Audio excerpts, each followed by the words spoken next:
প্রিয় বন্ধুরা, আপনারা জানেন প্রত্যেকটা নবী রাসূলকে আল্লাহ পাক কম বেশি মুজিজা বা কেরামতি দান করে থাকেন। কারণ হচ্ছে যেই যুগে যেই নবী রাসূলকে পাঠায়ে থাকেন আল্লাহ পাক, সেই যুগে যেটার প্রভাব রাষ্ট্রশক্তি বা নবীর বিপক্ষে যে দল থাকে তাদের যেটা প্রভাব থাকে সেটার বিপরীতে আল্লাহ পাক নবী রাসূলদেরকে মুজিজা বা কেরামতি দান করে থাকেন। ঠিক যেমন মুসা আলাইহিস সালামকে আল্লাহ পাক মুজিজা দান করলো একটা লাঠির মাধ্যমে। মুসা আলাইহিস সালামের জামানায় জাদুর প্রভাব ছিল খুব বেশি, অনেক জাদু চর্চা হতো এবং মুসা আলাইহিস সালামকে সেই জাদু যেন নষ্ট করতে পারে, সেই জাদির উপরে যেন জাদু দেখাতে পারে, সেই জন্য আল্লাহ পাক মুসা আলাইহিস সালামকে একটা লাঠি দান করলো। সেই লাঠির মাধ্যমে সমস্ত মুজিজা আল্লাহ পাক দান করলো। লাঠিটা ছিল শোয়েব আলাইহিস সালাম তেনার শ্বশুরের। সেই লাঠিটা তিনি যখন শোয়েব আলাইহিস সালামের মেয়েকে বিবাহ করেন তখনই সেই লাঠিটা হাদিয়া হিসাবে শোয়েব নবী মুসা আলাইহিস সালামকে দান করেছিলেন। তো ওই দিকে আমি যাব না। মুসা আলাইহিস সালামের লাঠিটা কেরামতি আপনারা সবাই জানেন। ফেরাউনের জাদুকররা যখন বাঘ, ভালুক, সিংহ মুসা আলাইহিস সালামের সামনে জাদুর দ্বারায় যখন হাজির করতে লাগলো, তখন মুসা আলাইহিস সালাম অনেকটা ঘাবড়ে গেল, ভয় পেয়ে গেল। এত বড় বড় বাঘ, সিংহ, সাপ, অজগর দেখে তখন আল্লাহ পাক জিবরাইল আমিনের মাধ্যমে মুসা আলাইহিস সালামকে বলল, মুসা তোমার হাতে ওটা কি? মুসা আলাইহিস সালাম বলতেছে, হিয়া আসয়, এটা একটা লাঠি, ছেড়ে দাও তোমার হাতের লাঠি। যখন মুসা আলাইহিস সালাম লাঠিটা ছেড়ে দিল, মস্ত বড় একটা অজগর সাপ হয়ে গেল। এইরকম জাদুকরদের বিশাল বিশাল সাপ, ভালুক, সিংহ যেগুলো হয়েছে সেই লাঠি মার্কা অজগরের পেটে ঢুকে গেল। একটা নিঃশ্বাস টান দিল, সেই সাপের পেটে ঢুকে গেল। জাদুকররা তাৎক্ষণিকভাবে বুঝে গেল আমরা যেটা দেখিয়েছি এটা হচ্ছে জাদু, আর মুসা আলাইহিস সালাম, মুসা নবী যেটা দেখিয়েছে এটা জাদু না, এটা তো জাদু খেয়ে ফেলে, এটা জাদুর বাপ নয়তো দাদা। তাৎক্ষণিকভাবে মুসা আলাইহিস সালামের কাছে কালেমা পড়ে জাদুকররা হেদায়েত এনে মুসা আলাইহিস সালামের সঙ্গী হয়ে গেল।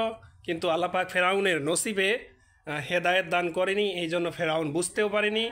তো মুসা আলাইহিস সালামের এইরকম অসংখ্য কেরামতি আছে। তারপরে দাউদ আলাইহিস সালামের কেরামতি হচ্ছে আল্লাহ পাক তেনাকে লোহার কর্মকারক হিসাবে কেরামতি দান করেছিল। দাউদ আলাইহিস সালাম লোহা ধরে এরকম হাতে চাপ দিত, আঙ্গুলের ফাঁক দিয়ে পানি বেরিয়ে আসতো, পানি হয়ে বের হয়ে যেত। এটা ছিল দাউদ আলাইহিস সালামের কেরামতি। তিনি দা, শাবল, খন্তা, কুড়াল এগুলোর জন্য হাতুড়ি ব্যবহার করতো না, হাত দিয়ে চাপ দিত যেভাবে সেভাবেই অস্ত্র নির্মাণ হয়ে যেত। এটা ছিল দাউদ নবীকে আল্লাহ পাকের একটা মুজিজা দান করেছিল। তেনার ছেলে সুলাইমান আলাইহিস সালামকে আল্লাহ পাক যে মুজিজা দান করেছে সেটা আপনারা সবাই জানেন। তিনি এই গোটা বিশ্বের রাজা ছিলেন, গোটা বিশ্ব পরিচালনা করতেন সুলাইমান আলাইহিস সালাম। সুলাইমান নবী তিনি বিনা ইঞ্জিনে বা বিনা মেশিনে একটা কাঠের সিংহাসনে বসে এই দেশ থেকে ওই দেশ, পৃথিবীর এক প্রান্ত থেকে আরেক প্রান্ত ভ্রমণ করতেন। এবং সকালে যদি তিনি এই কাঠের সিংহাসনে উঠে বসতেন, সন্ধ্যাবেলা তিনি 1 মাসের পথ অতিক্রম করতেন। আবার সন্ধ্যাবেলায় যেই জায়গায় উঠতেন, রাতের মধ্যে সকাল হতেই আবার 1 মাসের পথ অতিক্রম করতেন এই বিনা ইঞ্জিনের কাঠের সিংহাসনে। এটা ছিল তার মুজিজা, অসংখ্য মুজিজা। এবার আসুন আমাদের নবী করিম সাল্লাল্লাহু আলাইহি ওয়াসাল্লামের মুজিজা। নবী করিম সাল্লাল্লাহু আলাইহি ওয়াসাল্লামের আগে যে ঈসা আলাইহিস সালাম ছিল, ঈসা আলাইহিস সালামকে আল্লাহ পাক মুজিজা দান করেছিলেন। তিনি অন্ধ লোকের হাতে, অন্ধ লোকের চোখের মধ্যে হাত বুলিয়ে দিতেন আল্লাহর নামে, আল্লাহকে স্মরণ করে অন্ধ লোক তার সঙ্গে সঙ্গে দৃষ্টিসঙ্গী ফিরে পেতেন। এবং কুষ্ঠরোগীদের শরীরে হাত বুলিয়ে দিতেন আল্লাহর নামে, তেনাদের রোগ নিমিষেই ফিনিশ হয়ে যেত। এইভাবে করে ঈসা আলাইহিস সালামের অসংখ্য কেরামতি আছে। তিনি মৃত ব্যক্তিকেও জীবিত করেছিলেন আল্লাহর নামে। বলছেন যে তুমি যদি আল্লাহর নামে, আল্লাহকে যদি ভয় করে থাকো, হে মৃত ব্যক্তি তুমি জীবিত হয়ে যাও। এইভাবে মৃত ব্যক্তিকেও আল্লাহর নামে তিনি দেখে জীবিত করিয়েছিলেন। অসংখ্য ঈসা আলাইহিস সালামেরও কেরামতি আছে, মুজিজা আছে। ঈসা আলাইহিস সালামকে আল্লাহ পাক উঠিয়ে নিয়ে গেছেন, এখনও জীবিত আছেন, তিনি আবার আমাদের মাঝে আসবেন। এবার আসুন আমাদের প্রাণপ্রিয় নবীজি যে মুজিজা দিয়েছেন, তেনার জীবনদশায় এই 63 বছর জিন্দেগিতে কম করে হলেও 300-র উপরে মুজিজা কোরআন হাদিসে পাওয়া যায়। তেনার সর্বশেষ যে মুজিজাটা ছিল সেটা হচ্ছে আল কোরআন।